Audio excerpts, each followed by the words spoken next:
Hello and welcome to Tales from the Graybeard. I'm your Graybeard, Dave.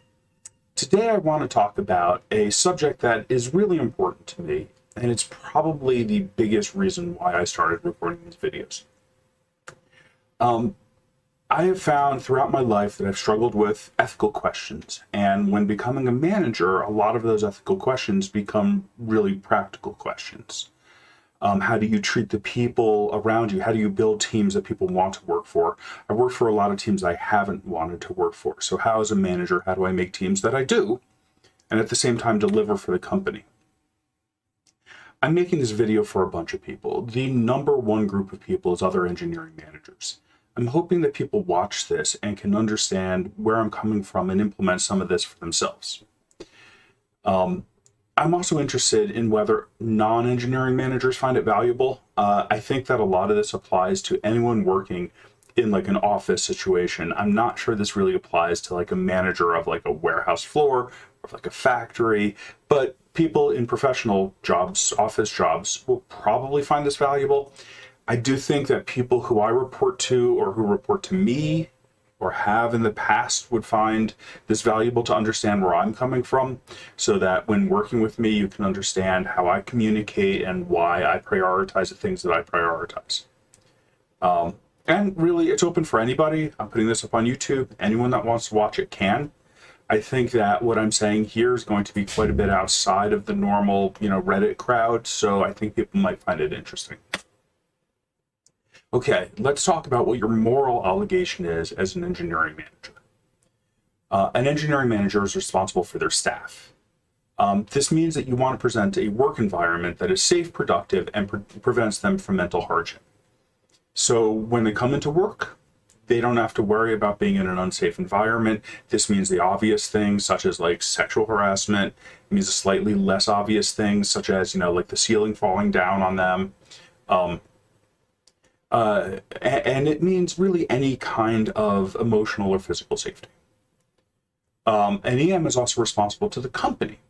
Engineering teams must deliver new projects and features to drive revenue. That's why we're here. And an engineering manager has a responsibility to build features and products to drive revenue to serve the customer. Otherwise, there's no reason for hiring us. That's why we're here. I firmly believe that mental health should be in the hands of mental health professionals. But we live in a weird world. Physical health, we would never assume that the engineering manager is responsible for fixing your leg, if you broke it, or mending a wound. But we see mental health as somehow different from physical health. And so a lot more of mental health responsibility falls on the engineering manager, which I don't think it should be there. We are not mental health professionals. That being said, we are responsible for making sure you don't break your leg, don't cut yourself to present a safe, physical safe, and like that, we should be presenting a mentally safe environment. So these are the failures of engineering manager, the moral failures that I see. Stress and burnout, unrealistic expectations, changing requirements or gaslighting, loneliness, and imposter syndrome. Those two are not necessarily the same thing, but they come from the same place. And I'll go through these in more detail. There's also a moral opportunity for engineering management. One of the things that I really like about being a manager is that I can present a better situation for my team than I could if I was not a manager. So I find most of the time we talk about avoiding bad ethical decisions. DEI is a prime, although not the only example of this, and it's mostly about avoiding bias. So, with DEI, you're talking about how do you, avoid sexual harassment and bias in recruiting and bias in promotions. Those are all avoiding bad ethical decisions. But we have the opportunity to do active good as well, not just avoid bad, but do good as well. We can make people's lives better. We can provide a safe place, not just to be safe as in not make things worse, but to provide a place for people to grow and heal. And this is hard. You'll fail most of the time, 90% of the time, but the remaining 10% is worth it. Okay, let's talk about stress. Stress comes from a variety of factors. People come to work with all sorts of baggage. Abuse as a child, sexual, physical, mental abuse as a child, failed projects, bad interaction with bosses, even minor things like just getting pissed off on the road into the office, or having somebody yell at you for no reason. But we can't do anything about those. What we want to do is focus on the largest cause of stress within the work environment, and that is the need to remember things. I want to stop and give a shout out to Daniel, who gave me a wonderful book on this. If anyone wants, drop a comment in YouTube and I'll give you a link to the book. This book explained that stress comes from having to remember things. When you need to remember things, it causes a loop in your brain. You have to refresh the memory, because if you stop thinking about it, you'll drop it and you'll forget it. And then whatever will happen at work, your work will suffer. You're remembering it for a reason. You'll come back, not understand what that bit of code does, have to waste another day figuring things out, forget about that important meeting or anniversary or thing you needed to get done. So you can't just drop it. You can't just forget about it, or else your job will suffer. So you think about it over and over, a loop in your brain. And this is why people tell you they work 40 hours, they take vacations, they take their weekends, and they still feel burned out. This is why, if you can never stop thinking about work, your time off of work isn't really time off of work. And you can't separate from work, so you can't get that work-life balance. So the solution is obvious. Just write everything down. This is why I love Jira. Put all your tickets in Jira, every bit of explanation you need, every bit of status, every bit of progress, keep it written down in Jira. It's great as a referral to go back to in the future, but the important thing is it's going to be there and accessible. So if you do take a break and you do forget, which I hope you will, I hope you take a break at 5 p.m. every night, and a Saturday and Sunday and weekends and holidays. It means you can take a real break because you don't need to remember anything. Another aspect to this isn't exactly memory, but it's really important. It's a good on-call system. If you're always afraid that the systems at work go down and your job will suffer, your company will suffer, if you don't remember to keep checking things, then that's going to be stressful. If you know something goes down, you'll get paged. You don't need to worry about it until the page comes in. You can let it drop. You don't have to continue remembering. All right, so unrealistic expectations. If you've seen my Agile video, you know I'm a fan of affinity planning. I like reality-based collaborative planning. It doesn't have to be affinity planning, but however it is, make sure you get everybody involved and you're basing your planning on the reality situation, everything that's involved in it, everything that could come up. And then you can set realistic expectations. Everybody should be responsible for delivering on the company goals. I'm a big believer in this. You have OKRs, and everybody in the company, from the CEO down to the QA tester, down to the DevOps guy, down to everybody involved in delivering the product, certainly, but probably everybody in the company should be responsible for delivering on company goals. But everybody in the team should be aware of the limitations on time and systems. Time meaning that's going to take 3 months. Don't tell us it's going to take 1 month. And systems saying, you know what, that could probably take us 1 month, except we've got this tech debt.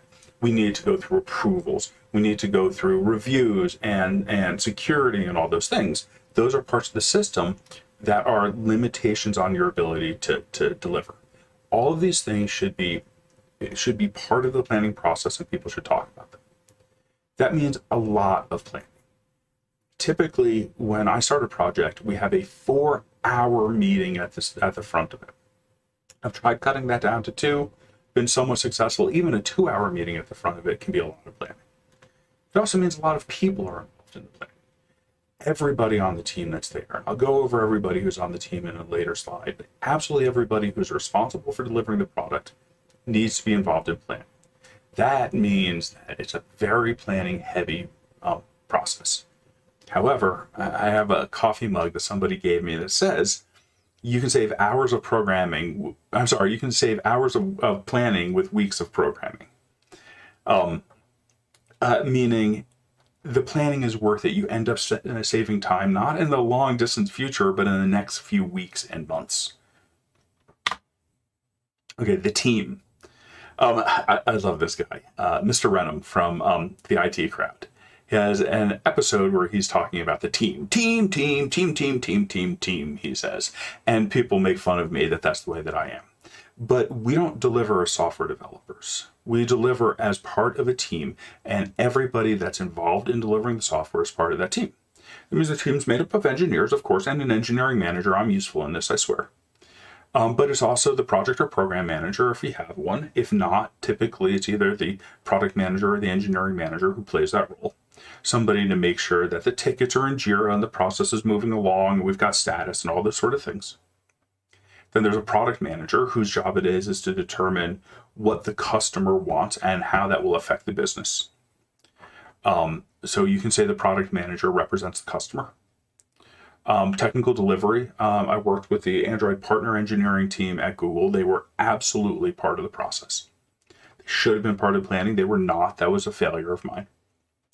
In other companies, I've worked with data analysts whose job it is to determine what data we need out of the system to drive the business functions. Design. I tend to think of design as just another type of engineer. Designers all disagree with me, but design and engineers are the people who actually make the product.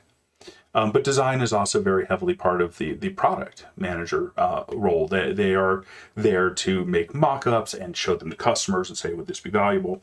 Whoever is involved, whoever's committed to the product development, that is the team. Not the people who report to the engineering manager. It's the people who are responsible for delivering that product. And you succeed or fail together as a team, and you plan together as a team because that's the only way that you can succeed. And that is how we make sure that everybody knows what the expectations are. And you don't have people saying, oh, I didn't know that was part of it. Oh, I told you that was part of it. And that's where you get that gaslighting thing. It's not exactly gaslighting. Gaslighting is intentional. What happens is the PM says, well, this feature I asked for isn't there. And the engineer says, I don't remember that feature. If it's not all written down in Jira, if it's not all planned for, you get those disagreements. And that's where that feeling of gaslighting comes from. So when I talked about the moral obligations, you have this obligation to the company to deliver software. This planning process improves delivery. You'll deliver more features if you spend more time planning. You'll deliver more features if the engineers spend less time trying to get back into flow. The reason for this is you spend 4 hours to get everybody together and then you're done. After that, you have weekly sprint planning where you say, oh, okay, this might have changed or that might have changed. You make slight changes then, but that's a planned time where everybody gets together.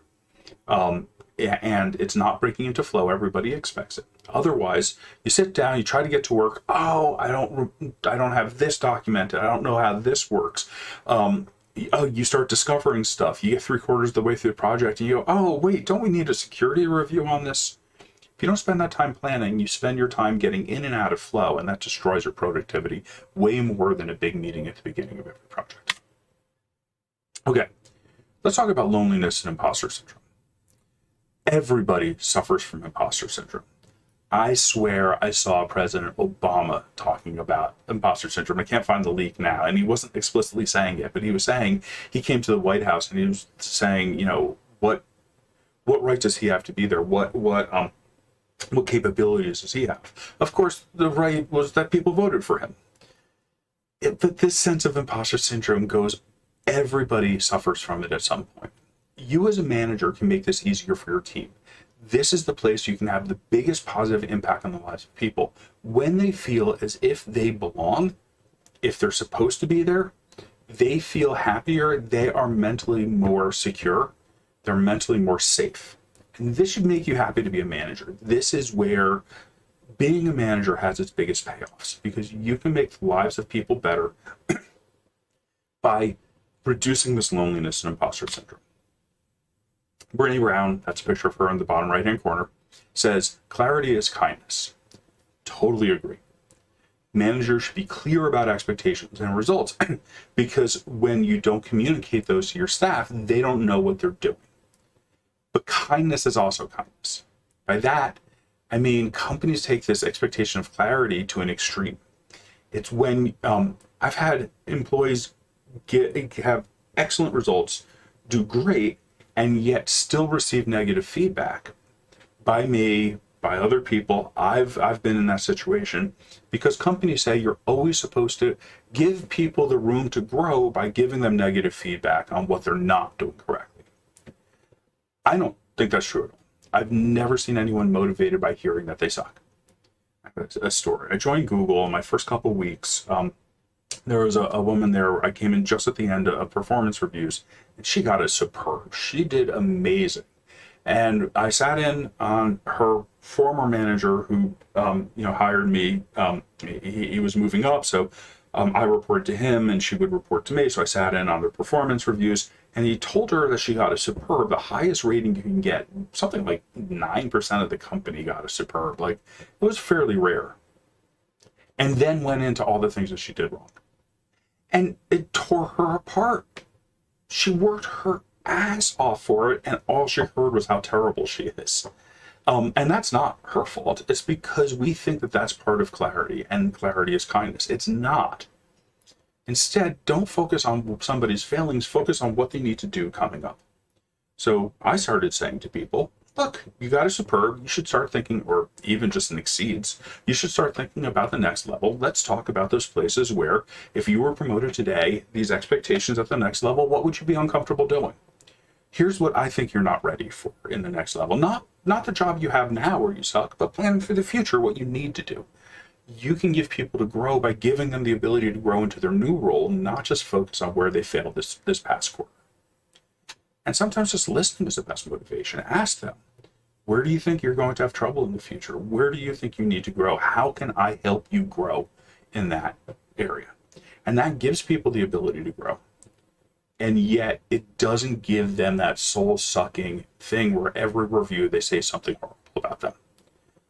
I've talked about why I left Google with a lot of people, and I rarely ever talk about this one because it's hard for me to talk about. I was very unhappy at Google because every time I got feedback, it was negative. I never felt as if I was succeeding there. I consistently meets expectations. Okay, you're doing a good job. And then I'd hear about how horrible that was, and it tore me apart. I hated it. And just like that poor woman who got a superb and was told how horrible she is. This is related to my feelings on retrospectives. I don't like retrospectives.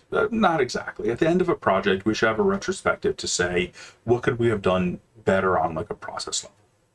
We should stop and talk about ways of improving. But I don't like weekly retrospectives. Why? Because if you give people the opportunity to complain, they will. It's not good for anybody. And by the way, I have other slides where I go much more into this. But taking time to reflect on work is critical. So not going back and saying, why did we suck? I think you should do that occasionally in the appropriate places. But I think it's very important to go back and reflect on the things you've gotten done, both good and bad. Because even the bad ones move the company forward.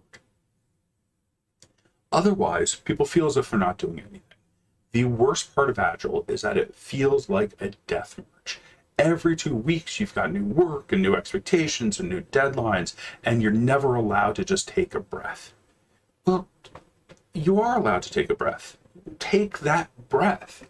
Stop, sit down with people and talk about what they've done and why they've succeeded. This is why I like to do bi-yearly, twice a year, employee reviews, where I make them write down everything they've done in the past 6 months. I think a year is just too long to remember everything. Everything they've done in the past 2 months. And then I review it and I point out anything they've done that they have forgotten, haven't written down. I say, hey, Joe, the salesperson, told me that you really helped out on the sale. Why isn't that here? What did you do? Tell me more about that. I make them dig into their successes. This project was really important and you shipped it on time and it's done great. Tell me more about, how you feel about that project and would you like to do more things like that? I say at the bottom, there's no hedge against imposter syndrome. There's no better hedge against imposter syndrome than having to face your own awesomeness. And this is true. I tell people oftentimes, I have a speech that says, embrace your inner awesomeness. People don't recognize how good they are. They need to be told how good they are. They need to be forced to face their successes. Everybody understands you need to be forced to face your failure and deal with it. I don't disagree with that, but I think it's more important to force people to see their successes. Otherwise, all it feels as if it's a constant, never-ending stream of failure. 2 years at Google, I would describe it as a constant, never-ending stream of failure. Nobody else in the company agrees with me. The woman who got her Superb, she expressed, she had been there like 3.5 years at the time I met her, if I'm remembering correctly. She had expressed to me that Google felt like a constant, never-ending stream of failures. I hated the performance review, and I see it repeated in pretty much every place except to some extent Verbo. There was one manager I had who was really into the tough conversations, which is funny because he was the friendliest guy. He'd go out and party with everybody, but he wanted you to have tough conversations with people. That's crap. Don't do that. Talk about the future. Talk about where you're going to grow, where you're going to go. Don't talk about everything you failed.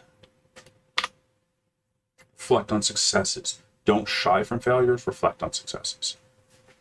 All right. Belonging. So this really goes into the loneliness, but there's nothing more lonely than thinking everybody else is succeeding at their job and you're failing. But let's call that imposter syndrome and go on to the other aspects of belonging and loneliness. So everybody reacts to social situations differently. I'm an introvert. When I'm around a bunch of people, it exhausts me. People are surprised. They think I'm a very social guy. I talk easily.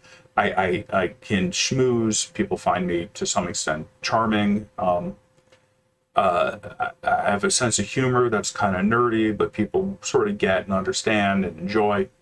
But I am exhausted by interpersonal interactions. Other people really love it. My skip level, the VP at EasyCater, was telling me how much he gets charged by social interactions. He has these all-hand meetings. He comes out just raring to go. I'm exhausted. I need a week afterwards. People are different. Both are okay. This is better for, my desire to not be around a lot of people has prevented me from wanting to go up the corporate ladder. So this is better for that type of success. But regardless of that, everyone wants to feel involved. Everyone wants to feel as if they're wanted there. A manager isn't a social coordinator. And I'm just terrible at social coordination. But every manager can take steps to improve belonging and feeling involved and wanted without forcing social situations on people. So here are the ones that have worked for me. Consistent teams where people work together for long periods of time. At Google, we switch people around all the time. This project needs some help. I'm going to steal someone from that project. We need someone to just run this for a few weeks. And people were just ping, ping, ping, ping. There was one team there that had consistency, the direct carrier billing team. And they were thick as thieves. They felt a high level of belonging where nobody else really did. And people would say, yeah, they get along with their team, which was the people that reported to their manager with them. But they didn't work close together and they didn't know what each other was doing. And that feels like you don't belong, even if people won't say that. Switching who runs Scrum. Even introverts will be able to get up and talk in front of a group of people that they work together consistently have for years. Scrum is just a place where you can get up and sort of be recognized and in front of people without having to be in front of a lot of people you don't know. In Scrum, I always give time for free chat. At the first 5 or 10 minutes, I like to have people just chit-chatting. I had a manager that drove him crazy. He wanted Scrum to be a tight 15 minutes, and I'd spend 10 minutes just chit-chatting at the beginning. It meant all of our Scrums ran 30 minutes. I'm okay with that. I think the time to chat is more important, particularly when we're working remotely. And squash interpersonal problems. This is a place where I've failed. I've been unable to get rid of people. I've had middling success with getting rid of people who are causing interpersonal problems.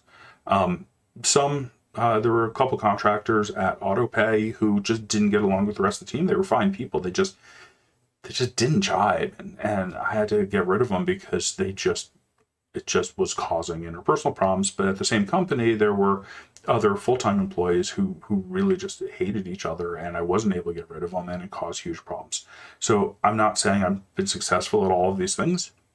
Clearly, the consistent teams thing at Google, I failed at. But they're important goals and important steps you can take. Okay, my final slide. I give this as like, hey, this is advice for everybody. One of the things I think is really damaging about social media is people all act as if they're perfect. This is my time to really do a mea culpa, to talk about where I've screwed up. And to say, everybody screws up. and you have to give yourself room. You have to forgive yourself. I'm not particularly good at that. So here's the past 5 jobs. I can go back before this, but I thought 5 was enough. So starting in the back, door-to-door organics, I had a report who I treated poorly. She was didn't deserve it. She was trying her best. I was in a very stressful situation, working 70 hours a week, and I blew up at her, and it was not okay. And honestly, it still haunts me. It's affected a lot of what I've done since then, who I've become as a person since then. If she hears this, or if anyone knows her and hears this, please tell her that I say I'm sorry, and that it's been a real learning and growth experience for me. But I still just feel terrible about it. I let my stress boil over onto her in a fairly angry way. A boss at AutoPay. I've said at the beginning that we have the responsibility to deliver. And this boss was telling me very clearly that he didn't like the direction we had.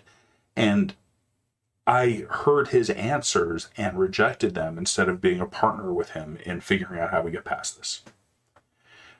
Verbo, generally I think I acted pretty well at Verbo, but there were multiple times where I got stressed, multiple things coming at me, and I got snippy with people. Probably wasn't right. Not probably. I shouldn't have done that, and I feel bad about it. I got snippy at my PM, and that wasn't okay. Google, that I keep on talking about, got superb and got, told how horrible she was. Even outside of that, I just never had good interactions with her. And I never figured out how to make things smooth until finally she moved teams, which wasn't the solution I wanted. And I'm new at EasyCater, and I'm already finding the ways I'm pushing back against things I disagree with are just not coming off correctly. And people are seeing me as, who's this guy who's always fighting? But I'm trying to move us in a positive direction to do these things here. Every fucking job I've screwed up. And I say at the bottom, it happens. You can't dwell, give yourself a break, learn from it, and move on. Yeah, I failed at doing this. I've not given myself a break or learned from it or moved on. But even if I've been unsuccessful at that, I still think it's good advice.